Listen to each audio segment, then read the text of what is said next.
बाबूजी, ये लीजिए 200 रुपए। हरी सब्जियां ले आइएगा याद से, कुछ छूट ना जाए। और हाँ, हरी मिर्च और धनिया जरूर लाइएगा। इनके ऑफिस के कुछ मित्र आएंगे तो पकौड़े और चटनी बनानी है। याद रहेगा या फिर कागज में लिख कर दूं? ऐसा ना हो कि आप भूल जाएं और मुझे 4 बातें सुनने को मिले। पुष्पा अपने ससुर निरंजन बाबू से कह रही थी, बहू, दूध नहीं लाना है क्या? इतने रुपयों में तो दूध नहीं आ पाएगा। दूध लाऊंगा तभी तो तुम खीर बनाओगी, क्योंकि एक समय बाद किराने की दुकान में भी दूध खत्म हो जाता है। देख लो, मैंने याद दिला दिया, वरना कहोगी कि बाबूजी याद क्यों नहीं दिलवाया, दूध मंगवा लेती। निरंजन बाबू बोले, मैं क्यों खीर बनाने लगी? आज ऐसा क्या है जो मैं खीर बनाऊंगी? महंगाई में गुजारा मुश्किल से हो रहा है और आपको खीर की पड़ी है। आपको जितना कहा है बस उतना ले आइएगा। इतना कहकर पुष्पा वहां से चली गई। तभी निरंजन बाबू की पोती प्रिया आई और बोली, दादाजी, आज क्या है जो खीर बननी चाहिए? निरंजन बाबू पोती को लाड करते हुए बोले, बेटा, आज तुम्हारी दादी और मेरी सालगिरह है। हर साल तुम्हारी दादी आज के दिन मेरे लिए खीर बनाती थी और मैं उसके लिए मीठा पान लाता था। मुस्कुराते हुए निरंजन बाबू पुराने दिनों को याद करते हुए बाजार की ओर चल पड़े। सारा सामान लेने के बाद निरंजन बाबू के पास 20 से 25 रुपए बचे थे। उन्होंने सब्जी वाले से कहा, भैया, इतनी सब्जी ली है तो कुछ धनिया पत्ता और मिर्ची ऐसे ही डाल दो, भगवान तुम्हारा भला करेंगे।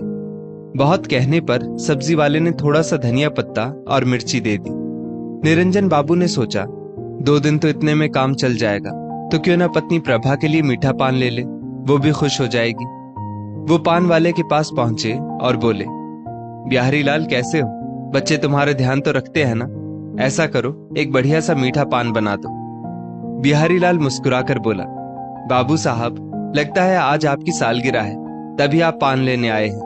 अब तो साल में एक बार आप मेरी दुकान पर आते हैं। पहले आए दिन आप भाभी जी के लिए पान ले जाते थे। क्या डॉक्टर ने पान खाने से मना कर दिया? निरंजन बाबू मुस्कुराकर बोले, अरे नहीं नहीं, डॉक्टर ने नहीं मना किया, पर बुढ़ापे में क्यों फालतू के खर्चे करूं? तुम बताओ, कितने पैसे हुए? बिहारी लाल बोला, दूसरों के लिए 50 रुपए, आपके लिए बस 35 रुपए। महंगाई बहुत बढ़ गई है, गुलकंद के दाम कितने बढ़ गए हैं। निरंजन बाबू ने संकोच भरी नजरों से उसकी ओर देखा और अपने कुर्ते की जेब से 25 रुपए निकाले और बोले, अब क्या बताऊं तुम्हें, बहू ने इतने पैसे दिए थे, पर जब मैं सब्जी लेने गया तो अपनी पसंद की सारी सब्जी उठा लाया, तो सारे पैसे वहीं खत्म हो गए। अभी के लिए ये लो, अगली बार जब मिलूंगा तो 10 रुपए दे दूंगा। बाबूजी, क्यों शर्मिंदा करते हैं? आप सबके प्रताप से ही आज तक यहाँ टिका हूँ। कितने एहसान है आपके मुझ पर, मैं भूला नहीं हूँ। जब किसी ने मदद नहीं की थी तो आपने मुझे 5000 रुपए दिए थे, उससे मैंने ये दुकान भी खोली और अपने बच्चे को स्कूल भी भेज पाया था। मुझे याद है, आपने कभी पैसे के लिए दबाव नहीं बनाया। जब मुझसे हो पाता था मैं दे जाता था। आप ये पैसे भी रखिए, मेरी तरफ से भाभी को पान खिला दीजिएगा। बिहारी लाल बोला। निरंजन बाबू ने मुस्कुराकर 25 रुपए उसके हाथ में दिए और घर को आ गए। जाते हुए निरंजन बाबू को देखकर बिहारी लाल बगल में खड़े आदमी से बोला, लोग कहते हैं अच्छे कर्म करो तो अच्छा फल मिलता है। बेचारे बाबू साहब कभी किसी को दुख नहीं पहुंचाते थे, पूरा जीवन बेटे और पत्नी की खुशी के लिए जीते रहे, पर आज जब बेटे का फर्ज निभाने का समय आया तो उनकी ये हालत हो गई है कि जेब में 35 रुपए तक नहीं है। फिर भी देखो, बेटे बहू की दूसरों के सामने शिकायत नहीं करते हैं। ये होता है एक आदर्शवादी आदमी। निरंजन बाबू को पसीने पसीने हुआ देख प्रभा जी अपने आंचल से उनका चेहरा पोंछती हुई बोली, क्यों इस उम्र में ये सब काम करते हैं? पूरी जिंदगी कभी सब्जी भाजी खरीदने नहीं गए, अब बुढ़ापे में ये सब करना शोभा देता है? निरंजन बाबू बोले, भाग्यवान, पहले नौकरी करता था तो खाना हजम हो जाता था, अब अगर चलूंगा फिरूंगा नहीं तो गैस बन जाएगी, फिर मेरे पेट में दर्द होगा और मैं तुम्हें ही परेशान करूंगा। तो क्या तुम उसके लिए तैयार हो? जी, पहले की बात अलग थी कि मैं आपको आए दिन दूध मेवा क्या कुछ नहीं खिलाती थी। अब तो गिनकर रोटी मिलती है, खाते ही कितना हो जो पचाने के लिए इतना पसीना बहाते हो। प्रभा जी बोली। निरंजन बाबू बोले, तुम वो सब छोड़ो, देखो मैं तुम्हारे लिए क्या लाया हूँ। मेरे सुख दुख की साथी, तुम्हें हमारी शादी की सालगिरह बहुत बहुत मुबारक हो। ये कहकर उन्होंने मीठा पान प्रभा जी की तरफ बढ़ाया। प्रभा जी मुस्कुराकर बोली, हर कोई भूल जाता है पर आप नहीं भूलते। इस मीठे पान की तरह सब कड़वी यादों को भुलाकर आप मेरी जिंदगी में मीठा पान घोल देते हैं। ईश्वर आपके सभी कष्ट मुझे दे दे और मेरे सुख आपको दे दे। प्रभा, ऐसा मत कहो। यही प्रार्थना ईश्वर से मैं तुम्हारे लिए करता हूँ। मैं तो तुम्हें जीवन की सांझ में बहुत सुख देना चाहता था, पर क्या करूं, असहाय हो गया हूं। जिनके लिए कभी अपनी जेब नहीं देखता था, आज थोड़े से सुख के लिए उनके सामने हाथ फैलाने पड़ते हैं। खैर छोड़ो इन बातों को, तुम अपना मुंह मीठा करो। पान खाकर जब तुम कुछ कहती हो तो मीठी सी खुशबू और तुम्हारे होंठ लाल हो जाते हैं। तुम बिल्कुल वैसी ही लगती हो जैसी 40 साल पहले लगती थी। इतना कहकर उन्होंने प्रभा जी के मुंह में पान दे दिया और दोनों हंसने लगे। तभी उधर से बहू पुष्पा आई और बोली, बाबूजी, मैंने आपको धनिया पत्ती और मिर्ची लाने को कहा था, ये क्या लाए हैं? कहाँ गए वो पैसे जो मैंने दिए थे? अच्छा, तो वो पैसे आपने माँ जी के लिए पान लाने में खर्च कर दी। शर्म नहीं आई आपको इस उम्र में चोरी करते हुए? इसीलिए आप दूध लाने के लिए कह रहे थे, ताकि और पैसे बचाकर कुछ और खरीद सके। छी छी छी, बच्चे देखेंगे तो क्या सीखेंगे, कभी सोचा है? प्रभा जी बोली, बहू मेरी बात सुनो, इन्हें कुछ मत कहो। तभी प्रभा जी के बेटे विकास ने घर में कदम रखा और वो पत्नी पुष्पा पर भड़क उठा। घर में कदम रखने को जी नहीं करता, जब भी प्रवेश करो बस कल है, क्यों शोर मचा रही हो? पुष्पा ने उसे सारी बात बताई। विकास बोला, बाबूजी, आपकी कमाई अब बंद हो चुकी है, तो अपने पुराने शौक भी भूल जाइए। गिनकर जो रोटी मिलती है चुपचाप खाइए और शांति बनाए रखिए। इन्हीं सभी के बीच प्रिया कुछ फूल और घास फूस को जोड़कर एक गुलदस्ता बनाकर लाई और बोली, दादी माँ, दादाजी, हैप्पी एनिवर्सरी। आज तो घर में पार्टी होनी चाहिए। प्रभा जी ने पोती को ढेर सारा आशीर्वाद दिया।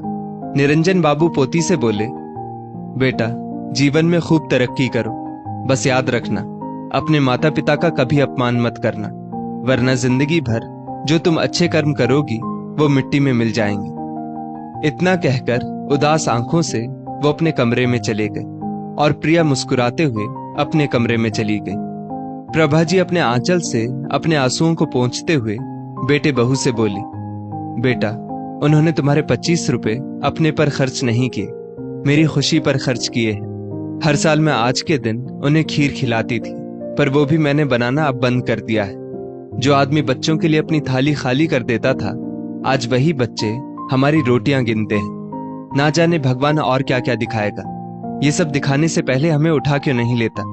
पिछले 4 सालों से आज के दिन जो उपहार तुम लोगों से मिलता आया है, उसे मैं कभी नहीं भूलूंगी। इतना कहते हुए प्रभा जी लड़खड़ाते कदमों से अपने कमरे में चली गई। रात को प्रिया मम्मी पापा के पास आई और बोली, मम्मी पापा, जब आप बूढ़े हो जाओगे तो क्या मेरे बिना ही अपनी एनिवर्सरी सेलिब्रेट करोगे? विकास मुस्कुराकर बोला, नहीं बेटा, ऐसा क्यों कह रही हो?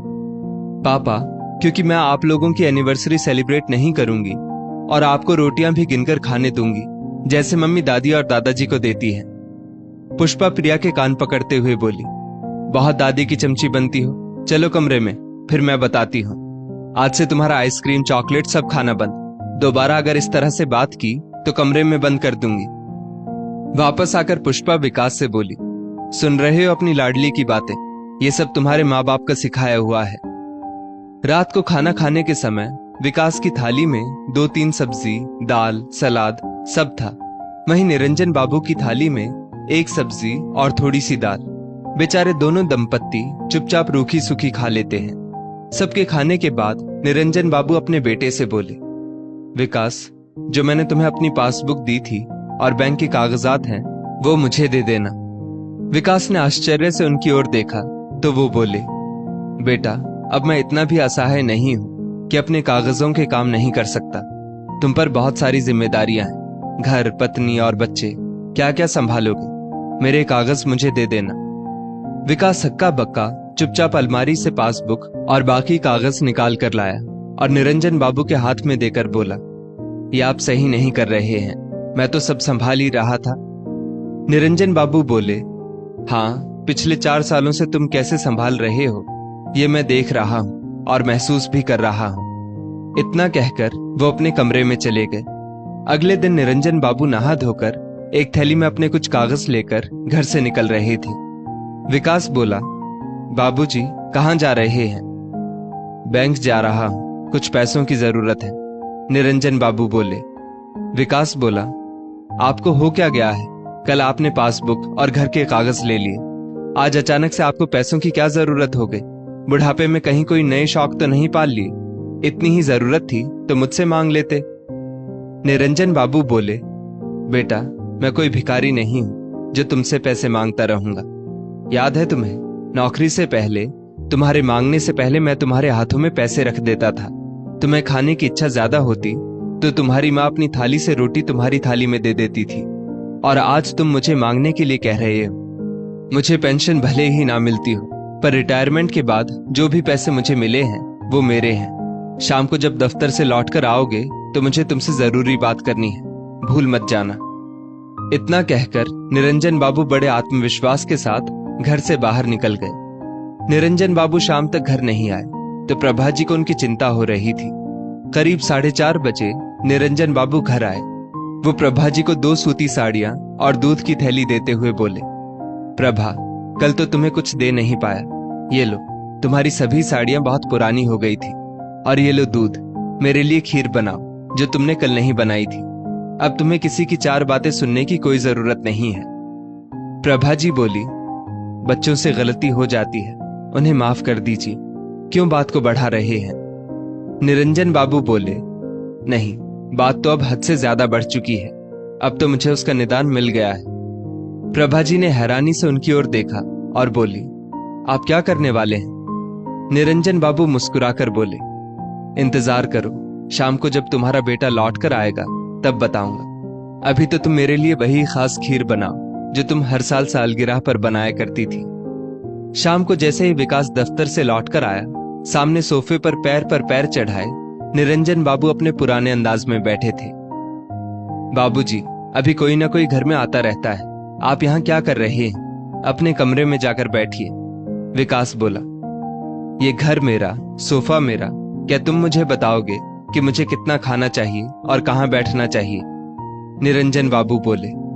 तभी पुष्पा कमरे से बाहर आई और बोली, क्या बात है बाबूजी, 2 दिन से आपके रंग ढंग बदले हुए हैं, कुछ तो अपनी उम्र का लिहाज कीजिए, बच्चे देखेंगे तो क्या सीखेंगे? निरंजन बाबू हंसकर बोले, आज तक अपने बेटे के सामने एक आज्ञाकारी बेटा और संस्कारी पति और पिता बनकर रहा।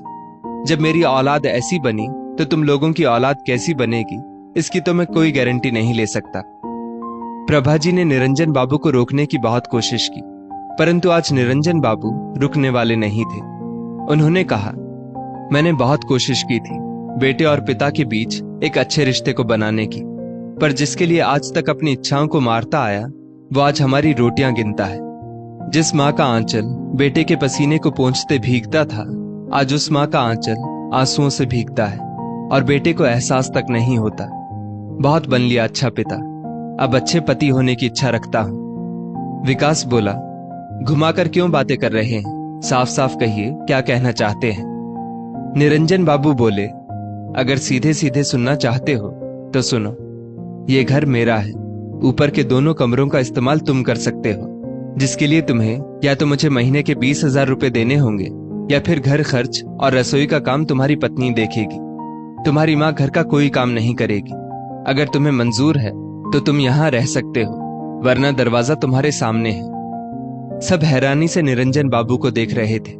निरंजन बाबू प्रभा जी से बोले, अरे प्रभा, खीर बनाई कि नहीं? आज का दिन मैं जीवन भर नहीं भूलना चाहता हूं, तो ऐसी खीर बनाओ कि स्वाद आ जाए, क्योंकि सीखने की कोई उम्र नहीं होती।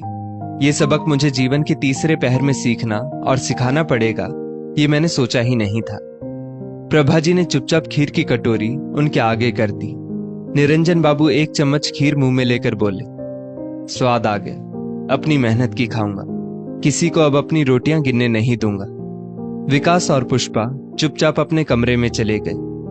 पुष्पा बोली, मुझे नहीं रहना इस घर में, चलो कहीं और किराए पर रह लेंगे। विकास बोला, बाहर कितनी महंगाई है तुम्हें पता है, घर का किराया ही 25 से 30,000 रुपए है, ऊपर से राशन पानी कैसे करेंगे? घर में कम से कम चावल और आटा गांव से आता है और किराया भी नहीं देना पड़ेगा। जो बाबूजी ने कहा है अब वैसा ही होगा। अगर तुमने पहले सब संभाल लिया होता तो आज ये दिन नहीं देखना पड़ता। अब ठाठ से निरंजन बाबू खाते और पोती को खिलाते और हमेशा प्रभा जी से कहते, जितना तुम्हें करना था तुमने कर लिया, अब अपने लिए जीना सीखो, ना जाने कब बुलावा आ जाए। तो क्या फटे हाल और भूखी जाओगी? प्रभा जी भी सोचने लगी कि सच ही तो कह रहे हैं निरंजन बाबू। कितना कुछ बेटे के लिए किया, पर उसने बदले में क्या किया? निरंजन बाबू ने अपनी आधी संपत्ति वृद्धाश्रम के नाम कर दी और आधी संपत्ति अपनी पोती के नाम कर दी, ताकि भविष्य में उसे पढ़ाई लिखाई में कोई परेशानी ना हो। बेटे बहू को अपनी गलती का एहसास तो हुआ, पर निरंजन बाबू को जो करना था वो कर चुके थे, तो अब उन्हें कोई चिंता नहीं थी। दोस्तों, इस स्टोरी को लेकर आपकी क्या राय है? नीचे कमेंट करके जरूर बताइएगा। और ऐसी ही और भी बेहतरीन वीडियोस के लिए हमारा पेज